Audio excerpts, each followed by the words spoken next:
My talk will be about HashiCube, a development lab using all the HashiCorp products. So again, my name is Rian Nolan. I am a senior automation engineer at Servian. Here at the bottom, I've put some links. The first one is my LinkedIn. The second one is the GitHub repo for HashiCube. And then the third one is the GitHub pages. Servian is also a sponsor for Hashi Days in April here in Sydney. So we're all looking forward to that. So with that said, let's jump right ahead.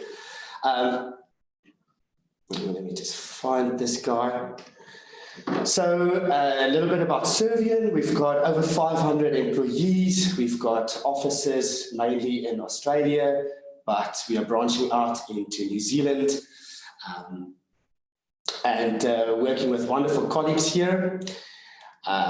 So why HashiCube? So at first, it was a lab for developers, salespeople, anyone interested in the HashiCorp products to see how this works and connect, and to also use it alongside their own apps like Docker containers or MySQL DBs to see and play with this at home on their own computer without the need for an AWS account.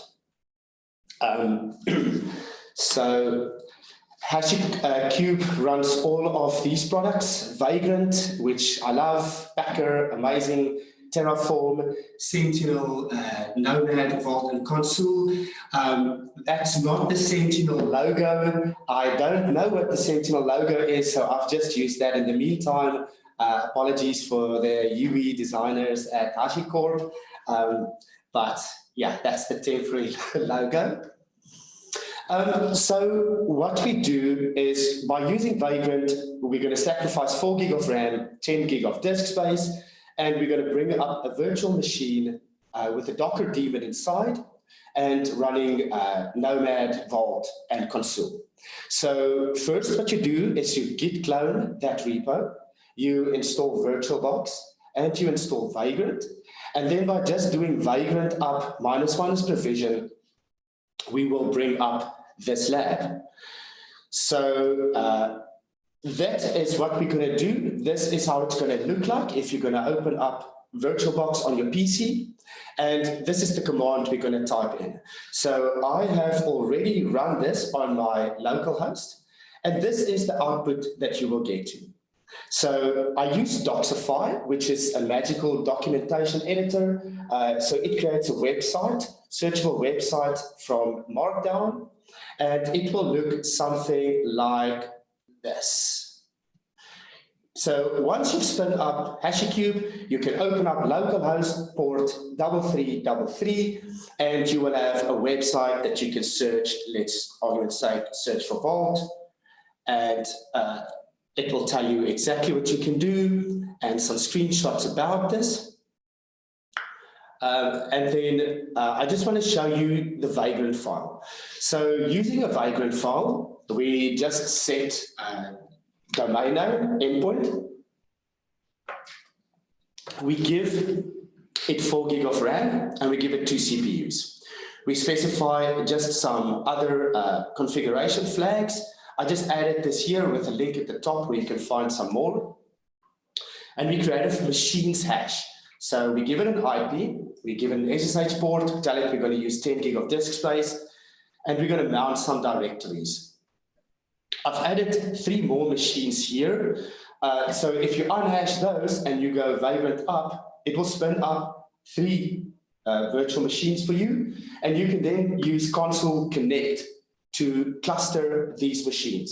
So behind Consul, you will have 3 Nomads, 3 Fabio Load Balancers, 3 Count Dash demos, something that you can demo and play with. We install a plugin, a Vagrant disk size, so we can automatically scale these disks. We're using Ubuntu Bionic, and these ports we expose with /port onto the localhost. So you will be able to connect to Vault on your laptop, localhost port 8200, and also inside of the Vagrant will also be port 8200. This is for LocalStack. LocalStack is a product that fakes AWS APIs, so we can use Terraform, which I'll show you later on, to create an S3 bucket locally. We modify the VM, do some stuff. We mount these folders. Below you can mount it with NFS. I just use the normal Vagrant mount. We use the concept of provisioners, and the first one is Bootstrap that I use. I output some things like the machine IP. I install some default tools, some base packages that we use, like JQ, curl, unzip, swap space. We clean up some packages after we've installed them. And then we move on to the other provisioners. So we have a provisioner Docker, which will install the Docker daemon. We install Terraform, the binary. Terraform Enterprise has got run never, so you can use it, but when I used it, I needed a license file for it to work. Also, it has a built-in vault, so I just put this to run never, but you're welcome to give it a go. Vault will be run. We're going to bring up Consul and Nomad, Packer, Sentinel, LocalStack, ldap and MySQL we're going to use later on to show you some integrations. And also there is a Jenkins that you can play with by installing the Vault plugin. This will then mask your secrets for you, your sensitive data. It will connect to Vault and get your secrets for you and populate your pipeline for you. Then at the bottom, we just put out some helpful text. And that's it for the Vagrant file. So moving on. This is what Vagrant up minus provision will do for you. We've just talked about this. If you want to see a little bit more of what is really happening, you can just open up, for example, HashiCorp, and you can open up Vault. So this is just to stop the containers in case you've started Terraform Enterprise. I just had to kill them. But basically, we are going to download Vault, the latest version that we're just going to find from HashiCorp website, and we're going to install it. And next time we're going to check if it's there. We're going to create a quick systemd file.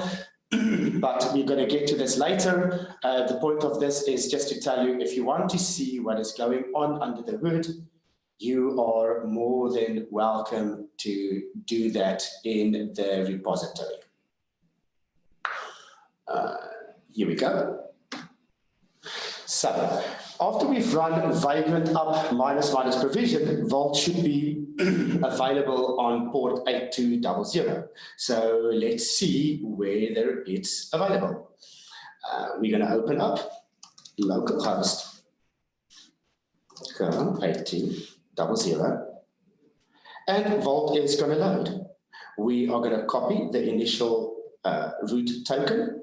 We're going to paste this in here, boom, and we are logged into a default installed Vault.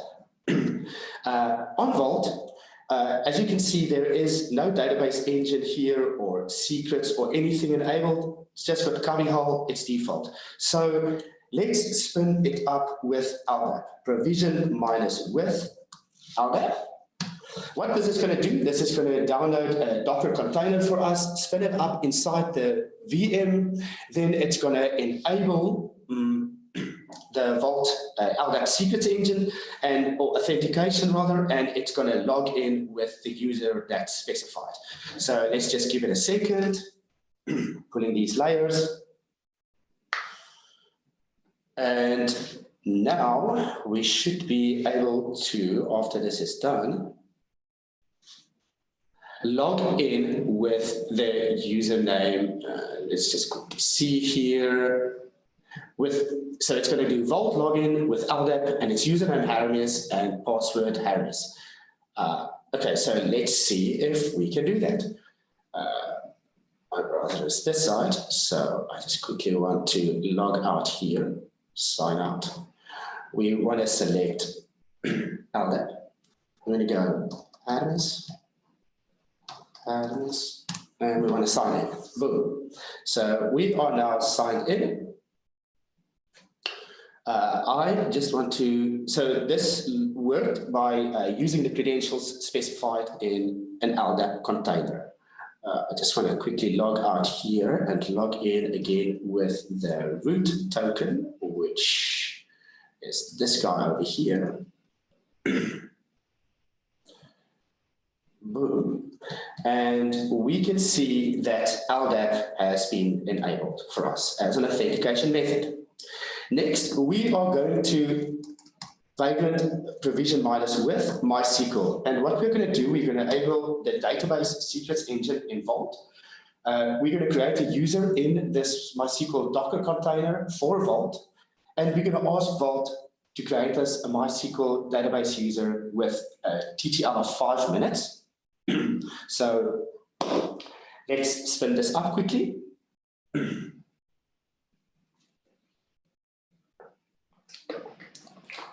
So this developers can use alongside of their own web app to see how does this actually work. Quick and easy way for them to get up and running. And there are some configuration files with same defaults. So let's just give the container time to start. Boom. So what happened here? We showed the databases here. We created a Vault user in MySQL.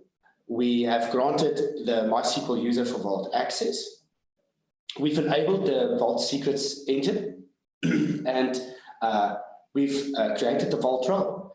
Now, we have listed the users again, and we can see that the Vault user has been created with access from any host. We've asked it for some credentials, and it's created us a username and a password for Vault with a least duration of 5 minutes.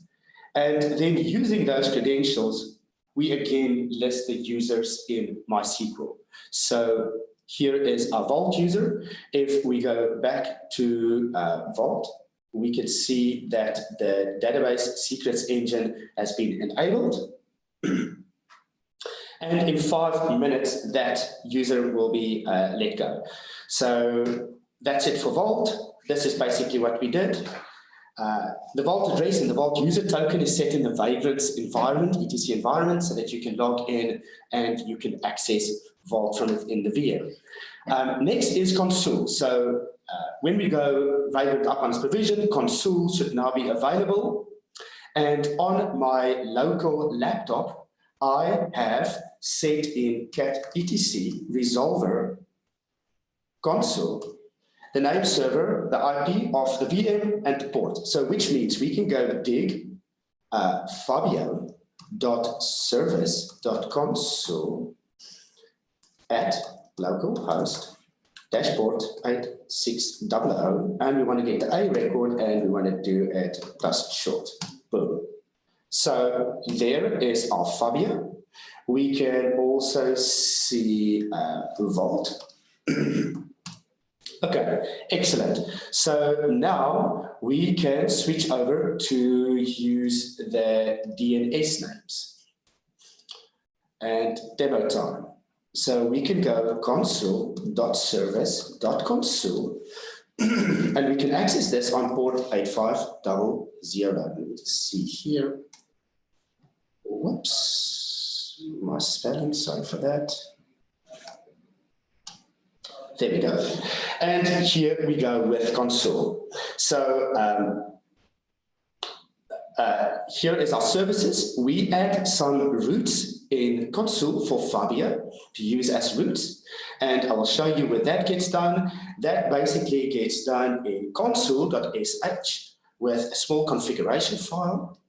We're installing it here. And at the bottom, we're using Consul kv put. Fabio config Vault, and we create some routes for Fabio. Next, we're going to see if Nomad is available. So let's have a look. Browser time is over here. So we're going to go to nomad.service.console, and we can access it over port 4646. We can also use localhost. It works. And we can also use nomad.service.console, but we want to use the Fabio Load Balancer. There we go. So in Nomad, excuse me, we have 3 jobs running there. One is the count-demo with a sidecar proxy. The other one is the count-demo without a sidecar proxy, which is a test. And the other one is Fabio. How I get these jobs to run for you is if you go to HashiCorp, you go to Nomad, jobs, then you can open up the Fabio job over here. At the top, I have linked to learn.hashicorp.com, where this was the presentation I used to create this job file. And it's here for you to use and to play with. Next is Nomad, but before I carry on, I wanted to quickly show you just Fabio. So we should be able to go to Fabio.service.console on the Fabio port, but we can also do it over the load balancer port. And the reason we can do this is because in Fabio, we use this tag with a URL prefix. So we set Fabio.service.console, we set the URL prefix / and the prefix roots, and it will take us to port 9999 or 9998. We're going to quickly step on. Next, we're going to try to use some Terraform code using Localstack. So the Terraform code, you can go to Localstack, and in here is a main.cf. Using the Localstack endpoints, we are going to create an S3 bucket. We're going to loop through some code that my colleague Patrick Conheady helped me with. He is speaking in an hour's time from Melbourne about his chat, so be sure to watch that. So on to demo time. So we're going to go Vagrant up minus provision minus width Terraform. So this will download a Localstack Docker container for us. It's fairly big. It's over 800 megabyte. So try to do this at work. Otherwise, it might take some time. I'm lucky enough to work for Servian, so we should have a fairly good internet connection. And there we go. So Terraform is installed. We are going to do pip list. There is AWS CLI and then AWS CLI local. We're going to do Terraform FMT and Terraform validate. Terraform plan to show us what is going to be created. This is my null resource that I use for debugging purposes to output some data before I apply these things. It says it's going to create a Localstack bucket for us. So let's give it a second. This is the code that is going to be applied. Terraform apply will output my null resource details for me for some debugging input. And it's going to create my Localstack. So we should be able to do Vagrant SSH-C, and we could do AWS local S3 ls. Let's see. And there is my Localstack bucket that has been created. That's it for Terraform. Then with Packer, we're going to bring up the Docker container. We're going to use the provisioner, Ansible, and Shell to install this Docker container for us. And the file that we're going to be using is Ubuntu. This is the Packer template. This is the builder. We're going to use Docker with Ubuntu 16.04. We're going to install some app-utils Python, and actually we're going to install app-utils twice. And then we're going to use the Ansible provisioner. And basically what this will do is it will just create a file in /root foo and populate it with hello world. So demo time. Let's see how that works out for us.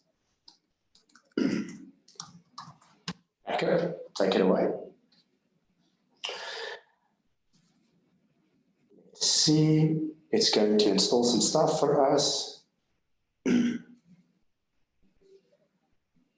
There we go. This is the Docker output. It's pulling the Ubuntu layers for us. There we go. It's going to do our provisioner with shell, install app-utils just once for us, I hope. And then it is going to run Ansible. So if the demo gods are on our side, there we go, running Ansible with a playbook, creating our file for us. There we go. And killing the Docker container, cleaning up, and that is it for Packer. So after Packer has been done, we are going to demo Sentinel, which is a policy as code framework. And we're going to run a small policy, which is in here. And the policy is simply just our for. The main rule is going to check whether it's greater or equal to 0 and whether it's smaller than 12. So let's see. With Sentinel. All right. And if we're lucky, we should see that our policy pass. There we go. There we go. And thank you firstly to everyone at HashiCorp for making these tools available free so that anyone can use it. Thank you for everyone attending. Thank you to all my very clever colleagues and for their support at Servian and also helping me test and spin up this stack and for all their suggestions. Below are some links where you can download this code, spin it up on your local laptop, and I wish everyone a wonderful weekend. Thank you. Thank you, Rian. We had one question, which is why not just use Docker? You can use Docker. I use Vagrant as a wrapper so that you don't have dangling Docker volumes hanging around on your laptop. Docker is also a bit funny when I wanted to install it on Mac. I'm an Ubuntu user myself, so I'm the type of freak that runs Linux on a MacBook Air. And yeah, it wasn't that easy. So, and because this chat is about all the HashiCorp products, and Vagrant was honestly one of the first things that made my eyes open to configuration in the code. All right, one more question. What's next for this project? So at work, we have been plugging in Jenkins, setting a Jenkins file using the Vault plugin. We are also working, my colleague actually, Con, is working on Prometheus and Grafana, getting metrics from Consul and Nomad and graphing that. And then, yes, just trying to help people learn and also learn ourselves.